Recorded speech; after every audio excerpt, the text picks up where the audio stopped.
We're Strangelove, and you're watching Musica LA. Hello, welcome to Musica LA. I'm your host for tonight, Victoria Rivera, and we're here in Bellflower, California at the totally awesome and really great 1980s themed venue, the New Wave Bar. And our guests for tonight are Depeche Mode tribute, Strangelove. Then please welcome to the stage the one and only Strangelove.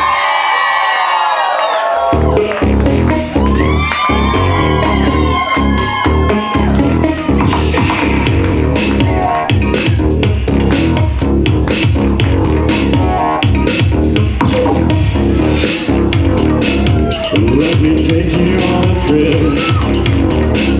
around the world and back, and you won't have to need to sit still. Now let your mind do the walking, let my body do the talking. Let me show you the world with my eyes.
Introduce yourself, guys.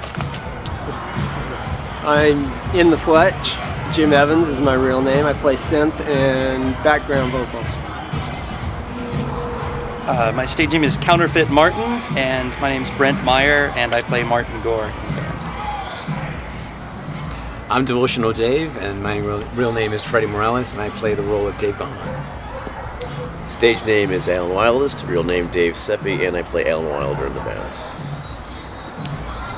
Okay, guys. So it's a real pleasure to introduce you guys and interview you guys, since you are one of my dearly favorite bands and covering one of my most favorite bands in the entire universe. So my first question is, why do a tribute to Depeche Mode? Why not Culture Club or something? Why Depeche?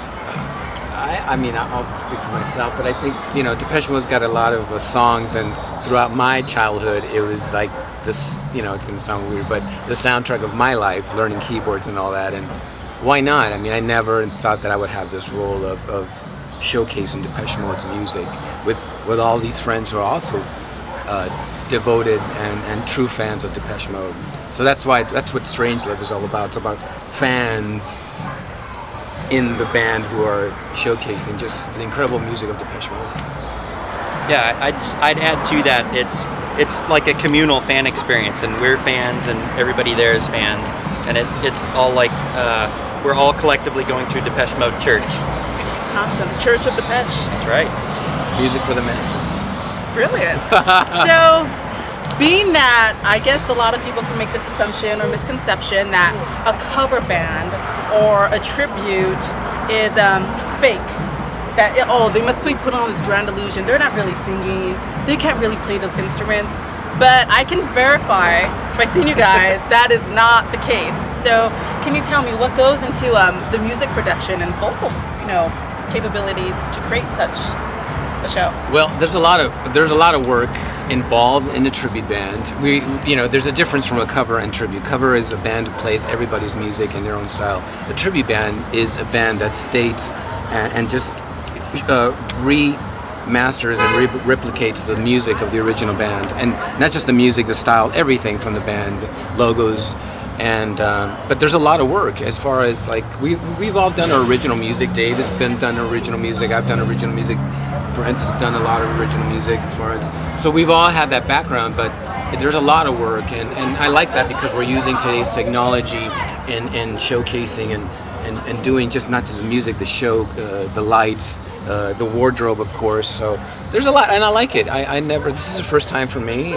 We've been together for 4 years, and it's we're always learning and mastering this tribute scene, and I think that we're just, the tribute scene seems like it's just like, it's fake and all that, but no, there's a lot of great bands, not just like us. There's so many bands out there who really deliver what those bands used to be, and I love it. I mean, it's great.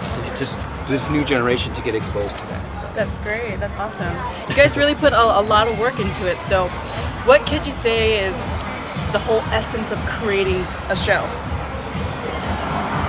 I'd say it's just that we have to really inhabit the personas of all the individuals that we're collectively portraying, and try to, reflect their stage mannerisms, everything to sort of sell the illusion that we are them live. A lot of tribute bands, the sort of tagline is, well, if you close your eyes, it's like you're there, and we want to be like you're at a Depeche Mode concert from the front row with your eyes wide open. Yeah. That's our goal. I've gone plenty of times to your shows. Maybe, more times to see you guys than I've seen the real Depeche. Wow. And, it's like uncanny. I'm listening to something and it's like, I'll watch a video of your guys and then watch a live performance of Depeche. It's like, which is which? I can't tell. That's good. It's that good. It's because we do the homework.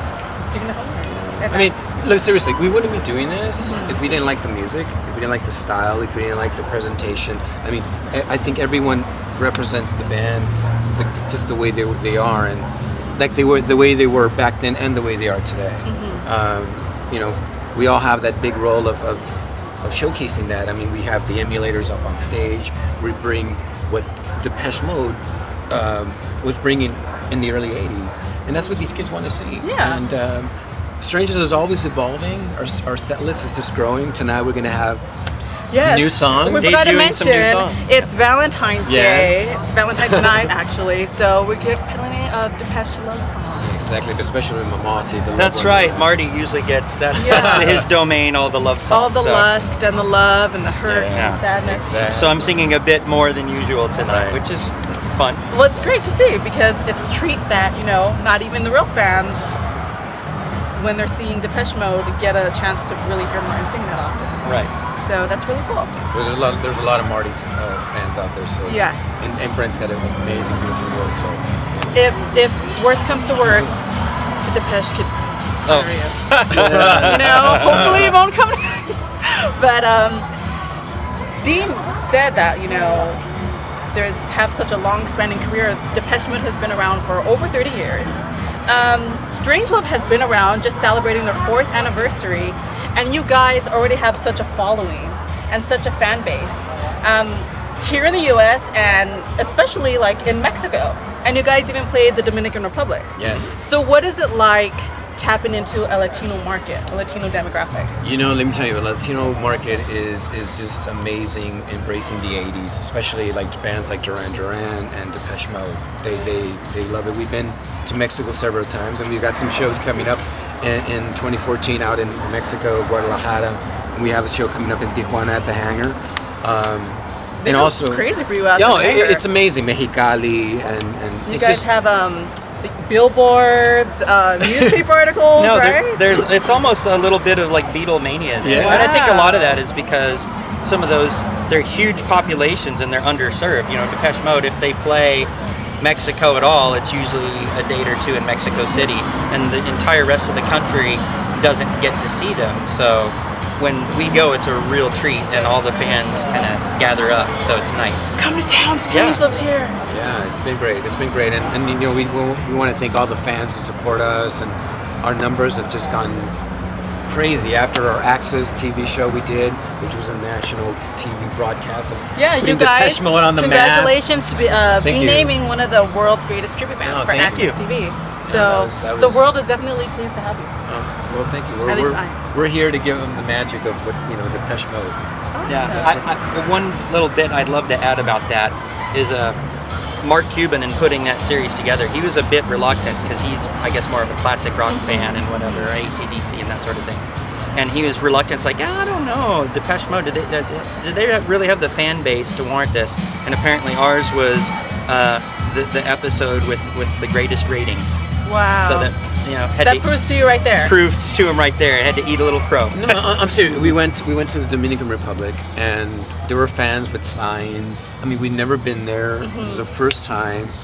So to us, it's just such an amazing opportunity for us to do that, and the fans are just happy to hear the songs, to see us, and I love. That's, to me, that's the greatest reward, to see a big smiling face and say, hey, you know what? I had an amazing time. I remember the Rose Bowl. I remember the Violet In a way, tour. it's kind of like you guys are getting a chance to emulate your heroes, but yet being there, like in their hometown. Right. No, it's almost like we get to be their ambassadors. We're like foreign ambassadors for Depeche Depeche. Mode. Right. And we have met Depeche Mode. People ask us, have you met? We met Martin a few times. I got to meet Alan Wilder, and I haven't met Dave. I don't know. I don't know if I'll ever meet him, but when I'll meet him, when I do his tribute to just his music. That's when I'll grab his Dave. attention. That's what I'm working on. That's a future Okay. project. But I mean, they know about us. So for us to know that they know about us is. Do any of you guys know how the actual band members of Depeche Mode, like Martin Gore and Alan Wilder, feel about Oh, absolutely. No, they've your been work? very supportive. Actually, Martin and I have had some tech talks about synths Oh, and wow. how did you get this sound on this album? And he was really helpful to me. And in fact, Alan Wilder gave us some the sampler banks, basically the keyboard sounds that we use. That's the exact sounds that they created with microphones sampling in the studio, and that it's not just like or stock keyboard sounds that you get at a music store.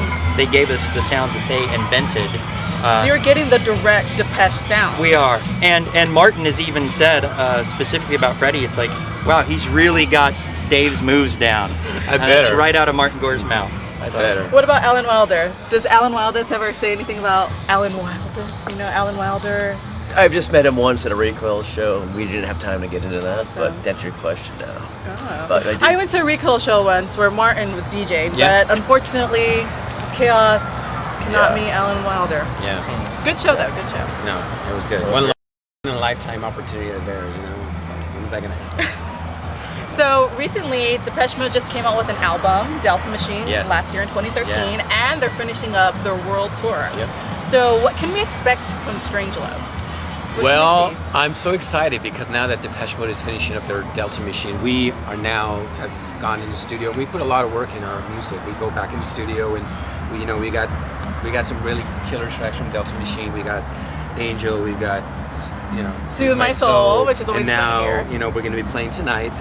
Should Be Higher, which is amazing. Oh my gosh. Can we do Heaven? Yeah, Heaven, and then Martin's yes. got a lot of songs. So a lot of mixture from old to just spanning Depeche Mode's over 30 years Yeah. of albums. So Strangelove is always going to be evolving. Spanning decades Yes. and generations. Yes, exactly. Awesome. And we're always making the show fresh. We want it to be fresh for us too. And every night, it doesn't matter. You're going to see a fresh new Strangelove show. Well, it's always great, especially for me, since I'm such a Depeche Mode fan and such a fan of you guys. It's always great to hear my favorites. My favorite songs that, sometimes Depeche will not play anymore. Yeah. Like, well, we're not going to do that. We don't do that anymore. But can I ask you guys, what are your favorite songs to perform, or least favorite, if you can't pick a favorite? What about for you? Favorite for me right now is Heaven, just because I get to lead on the keys a little more than I normally do. Yeah, all the Yeah. great piano work. Yeah. So. Beautiful. What about for you? Favorite or maybe least favorite? Like, it's just a pain in the neck. I don't want to do this. Which one to pick? Yeah. I don't know. I know this sounds like a political answer, but I really don't have a least favorite. I guess if anything, that would just be more a logistical thing. A least favorite is one that we only pull out every 6 months just because it's dusty and we have to rehearse it more. So, but in terms of musically, love them all. So I really don't have a least favorite. Right now, probably my most favorite is Should Be Higher, just because it's fresh, and I think we're doing the song justice. So Awesome. we Well, make them proud. I can understand that dilemma of picking favorites, especially when it comes to Depeche Mode, because that's always my dilemma. I can't pick one. And what about for you, Freddie? I love singing all of them. I love them all. To me, they're all a part of me, of the way I deliver these songs. But like I said, like the new ones, like I'm looking forward to Should Be Higher, because Dave's vocal ability, it's like baritone and then that high one. So I've been rehearsing. Yeah, that range. When I Yes. saw it in concert, I was like, oh, nailed it. In our you know? combination, it just sounds beautiful, and I'm excited about that. I'm excited. Great. Yeah, I love them all. And for you, David? Yeah, same here. I mean, I was a fan back in high school. I was like quite literally 1980. So when they first came out with Speak and Spell, I was 14, and I started listening to it. And it's interesting, some of the songs I helped program, so I have an affinity for it because I'm trying to recreate or emulate what they did. So there's that programming aspect to it. Then part is just playing it just for fun. Get the balance right. I'm essentially a pre-Black Celebration guy. That was the core of my love. That is And like the ultimate. Yeah. What was the first concert? The first time you saw Depeche? Palladium. It was Wow. Ward. Yeah, that's like when it was. One of the thing very, was- very Yeah, first yeah. It shows. was, When was your first Depeche show? For me, it was Music for the Masses. Awesome. The Rose Bowl. That Wow. was They were both at the Rose Bowl Yeah. in Yeah. June. Never thought June ever. 1988. I was barely a gleam in my father's eye. Sadly, why? What about for you, Brett? First was Violator, because I grew up in Dallas. Okay. And they came through to Dallas on Music for Masses, but they played some tiny place, and it wasn't even on the radar there. Wow. But by the time Violator was released, they were big even in Texas. So they played a big place. that album had a lot of blues influence as well. Yeah, no. What was really funny is growing up in Dallas, the big place to see concerts, sort of like Dallas's version of Irvine Meadows, this place now called Jexa Energy Pavilion, and we got to play there last year, and that's where I saw Violator. So we've shared a couple of stages Depeche has been on, so that's a cool thing. That's fantastic. And what about for you, Jimmy? Oh, for me it's a little different. I grew up, listening to Depeche Mode and all the 80s music because I was going to the clubs when they first came out. And, the first time I ever saw them, and the only time I ever saw them was probably 3-4 years ago when they played in Anaheim. And just had an amazing time watching that show. Awesome. Phenomenal. Well, you can all truly see that Strangelove is devoted to Depeche. You're all genuine fans of Depeche, and even, you know, the actual Depeche Mode has somewhat blessed you. They have. Their ultimate blessing, you know? You know what? Seriously, it's made me. I mean, I performed a lot, and I've been really blessed with having music in my life. But really working on Dave Gahan's persona on stage has made me even a better entertainer. And then with the guidance of Brent, who's just an amazing musician, I mean, my vocal ability has gone from here to, it's just crazy. And not just the singing, the dancing, that I'm able to do all of that chemistry and then interact with the audience, which is, that's the magic Yeah. that we bring out, and to see everybody singing, and I mean, what else can you ask for? Yes. It's great. Yeah. Well, in the Fletch, Counterfeit Martin, Devotional Dave, and Alan Wildest, thank you so much for talking with Musica LA. It was my privilege to interview you guys, and we're gonna catch you guys here at the fabulous New Wave Bar in Bellflower, California. So let's go in, let's go check out the band and do some dancing and rock out to Depeche Mode. That's right. Get your dancing shoes, because here we go. Awesome. All right. Woo! Happy Valentine's Day. Yes, happy Valentine's Day. Yes. To all of us. It's gonna be lovely. I wonder how many babies we're gonna get tonight. Oh my gosh. We're Can you gonna imagine help the a lot of baby people shower? make babies. That-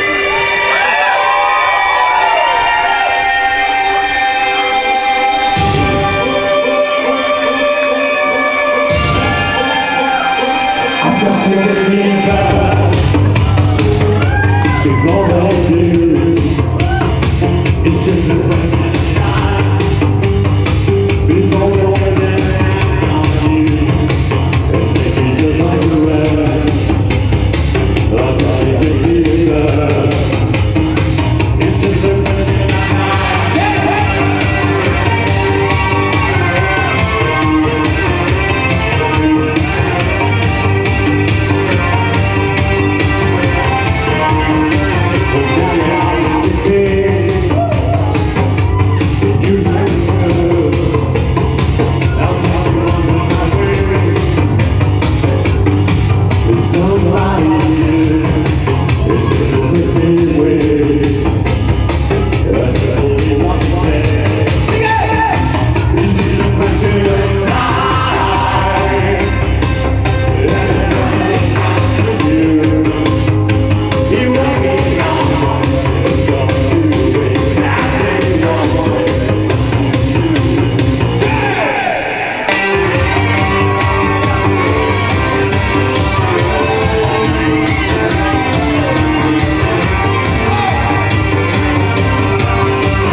So